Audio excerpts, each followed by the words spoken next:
कोई चीज जेन्युइन होता है, प्रैक्टिकल होता है, जनता का हित में होता है, हम भी चाहते हैं उसका इम्पीचमेंट हो। नंबर हमारा नहीं है, लेकिन इम्पीचमेंट भी हो सकता है ना। परमिशन तो है, रिकॉर्ड तो हो जाएगा।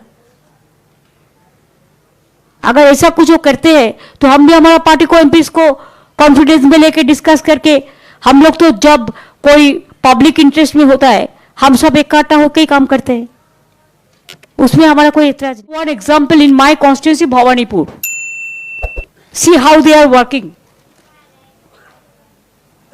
40,000 my vote may be 2,21,000 like this. Approximately, I am telling you. First, they deleted 40,000 unilaterally, and after that, in the name of logistical mismatch or mismap, in every constituency, Trinamool Congress, not BJP. ভুয়া ভোটে মুখ্যমন্ত্রী হয়েছেন, ভুয়া ভোটে এখানে উপনির্বাচনে জিতেছেন। উনি হারার ভয় পাচ্ছেন। আমি আজকে ফোরকাস্ট করলাম মুখ্যমন্ত্রী বলবেন আমি বিধানসভা ভোটে লড়বো না, প্রচার করব। আমি আজকে বলে গেছি।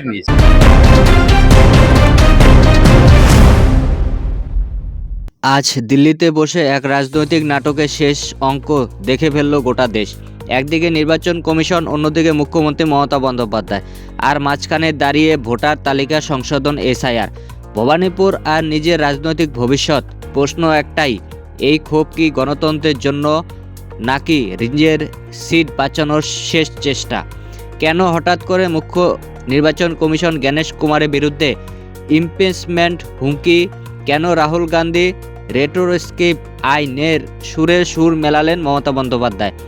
আর সবচেয়ে গুরুত্বপূর্ণ, ভবানীপুর কি আর সেফ সিট নেই? ভিডিওটা শেষ পর্যন্ত দেখবেন, কারণ শেষে রয়েছে সেই প্রশ্ন, 2026-এ মমতা বন্দ্যোপাধ্যায় কি আদৌ ভবানীপুর থেকে দাঁড়াতে সাহস পাবেন? আপনারা সকলেই জানেন আমাদের রাজ্যে চলছে এসআইআর, অর্থাৎ স্পেশাল ইন্টেনসিভ রিভিশন। নির্বাচন কমিশনের একটি সংবিধান প্রক্রিয়া, যার একটাই উদ্দেশ্য ভুয়ো ভোটার বাদ দেওয়া, মৃত ভোটারের নাম কাটা, ডুপ্লিকেট এন্ট্রি দূর করা, অবৈধ অনুপ্রবেশকারীদের নাম বাদ দেওয়া। এই কাজটা যদি ঠিকমতো হয় তাহলে কাদের সমস্যা হবে? যাদের রাজনৈতিক অস্তিত্ব ভুয়ো ভোটের ওপর দাঁড়িয়ে রয়েছে। আর সেখানেই সমস্যা তৃণমূল কংগ্রেসের, কারণ বিরোধীদের দাবি বিগত এক দশক ধরে তৃণমূল ক্ষমতায় টিকে আছে জল মেশানো ভোটার তালিকার উপর ভরসা করে। এসআইআর শুরু হতেই তৃণমূলে অস্বস্তি দেখতে পাচ্ছি আমরা। খেয়াল করে দেখুন, এসআইআর শুরু হওয়ার অনেক আগেই মমতা বন্দ্যোপাধ্যায় নির্বাচন কমিশনের বিরুদ্ধে আক্রমণাত্মক সুর করেছিলেন। কেন? কারণ তিনি জানেন ভোটার তালিকা পরিষ্কার হলে তৃণমূলের ভিত কেঁপে যাবে। আর সেই আতঙ্কেই এবার প্রকাশ্যে চলে এসেছে। দিল্লিতে বঙ্গভবনের সাংবাদিক বৈঠকে মুখ্যমন্ত্রী বলেন, ভবানীপুরে 40,000 নাম বাদ দেওয়া হয়েছে। I give you one example in my constituency Bhawanipur. See how they are working. 40,000 my vote may be 2,21,000 like this.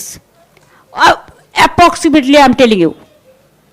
First, they deleted 40,000 unilaterally, and after that, in the name of logistical mismatch or mismap, in every constituency Trinamool Congress, not BJP. একটু ভেবে দেখুন, যে ভবানীপুরকে এতদিন বলা হতো মমতার দুর্গ, safe seat, অপরাজয়ের কেন্দ্র, সেখানে যদি 40,000 নাম বাদ যায় তাহলে প্রশ্ন ওঠে এই নামগুলো কার ছিল? এতদিন ভোট দিচ্ছিল কে? তবে ভবানীপুরে আতঙ্ক মুখ্যমন্ত্রীর মুখে স্বীকারোক্ত হয়েছে। মমতা বন্দ্যোপাধ্যায় নিজেই বলেছেন বিজেপির কেন্দ্রে কম ভোট কাটা যাচ্ছে, তৃণমূল কেন্দ্রে 80,000, 1 লক্ষ ভোট কাটা যাচ্ছে। If BJP constituency 2,000, 3,000, 11,000, our constituency 70,000, 1 lakh voters are being deleted. And it's supposed to be deleted because it is in process. Either mismatch or mismap, or already 58 lakhs deleted. One port constituency, there's 70 lakhs already unilaterally deleted. And Niaro Association, they gave a letter that you never ask us. We do not know anything about it. It is that so-called Sima Khanna. এই বক্তব্য আসলে স্বীকারোক্তি। এর মানে কি? যেখানে BJP জিতেছে সেখানে ভোটার তালিকা তুলনামূলক পরিষ্কার, আর যেখানে তৃণমূল জিতেছে সেখানে ভুয়ো ভোটের পাহাড়।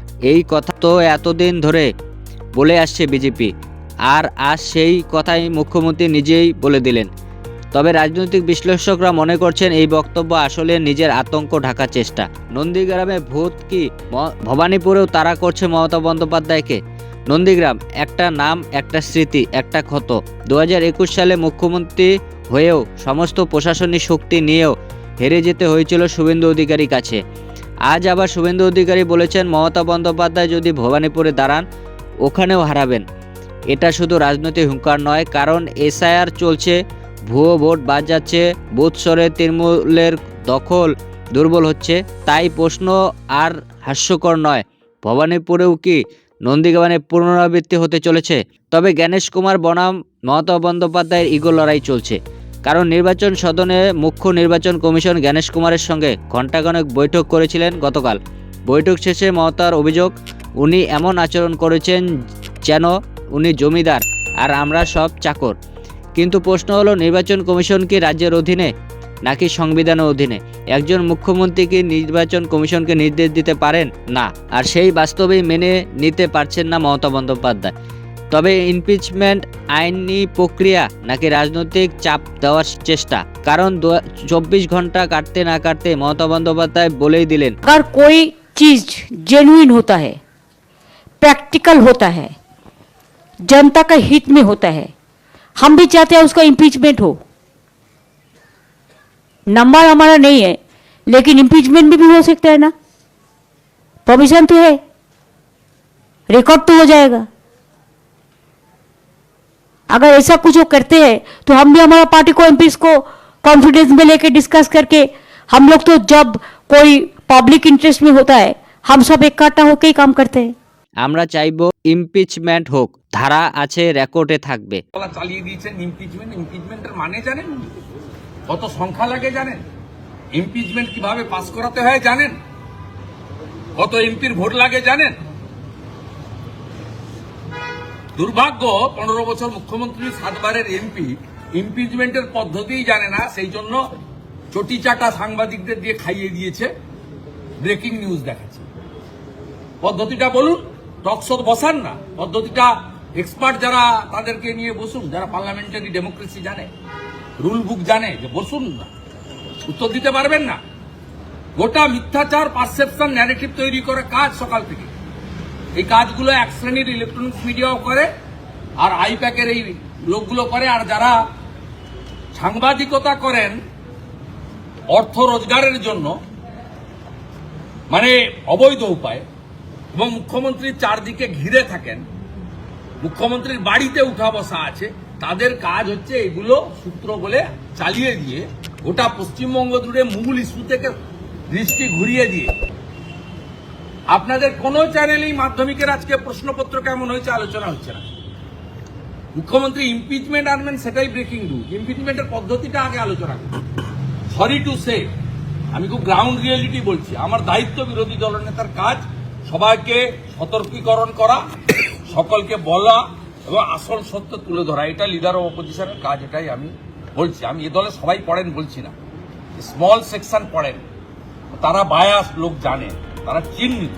কারণ তৃণমূল সাংসদ সংখ্যা যথেষ্ট নয়, রাজ্যসভা ও লোকসভা দুটোতেই নম্বর নেই। ইমপিচমেন্ট বাস্তবে সম্ভব নয়। তাহলে কেন এই হুমকি দেওয়া হলো? কারণ চাপ তৈরি করা, কমিশনকে ভয় দেখানো, এসআইআর থামানোর চেষ্টা। আর এই সুরেই সুর মেলাচ্ছেন রাহুল গান্ধী। তবে রাহুল গান্ধীর রেট্রোস্পেকটিভ আইন গণতন্ত্রের পক্ষে খুবই বিপন্ন। কারণ রাহুল গান্ধী বলেছেন রেট্রোস্পেকটিভ আইন এনে নির্বাচন কমিশনের বিরুদ্ধে ব্যবস্থা নেওয়া হবে। এর মানে কি? এর মানে ভবিষ্যতে সরকারে এসে অতীতে সাংবিধানিক পদাধিকারীদের শাস্তি দেওয়া হবে। এটা হলে বিচার বিভাগের স্বাধীনতা থাকবে কি? কারণ নির্বাচন কমিশন স্বাধীনভাবে থাকবে, এই প্রশ্নটা তুলছে না বিরোধীরা। কারণ যতদিন কমিশন তাদের পক্ষে ততদিন ভালো, বিপক্ষে গেলেই আক্রমণ। আসল ভয় এখানেই। অবৈধ ভোটার বাদ গেলে, রোহিঙ্গা বাংলাদেশে অনুপ্রবেশকারীদের নাম কাটলে, ডুপ্লিকেট এন্ট্রি সরালে, তাহলে তৃণমূলের বুথ ম্যানেজমেন্ট ভেঙে পড়বে। 2026-এ ক্ষমতায় ধরে রাখা অসম্ভব হবে।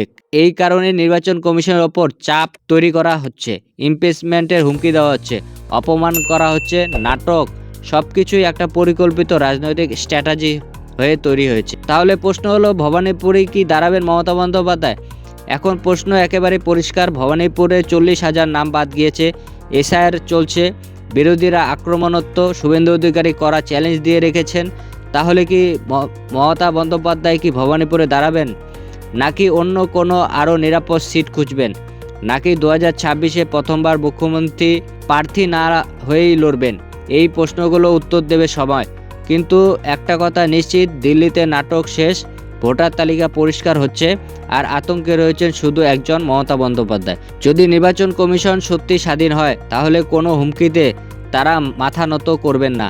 আর যদি ভোটার তালিকা সত্যি পরিষ্কার হয় তাহলে 2026-এ ফলাফল লিখে দেওয়া আছে। আপনাদের কি মনে হয়, ভবানীপুরে কি দাঁড়াবেন মমতা বন্দ্যোপাধ্যায়? ইমপিচমেন্ট আদৌ কি সম্ভব, নাকি এটা শুধু রাজনৈতিক চাপের রাজনীতি? কমেন্টে লিখুন। ভিডিও ভালো লাগলে লাইক করুন, শেয়ার করুন, আর আমাদের চ্যানেলটিকে অবশ্যই সাবস্ক্রাইব করতে ভুলবেন না। ধন্যবাদ।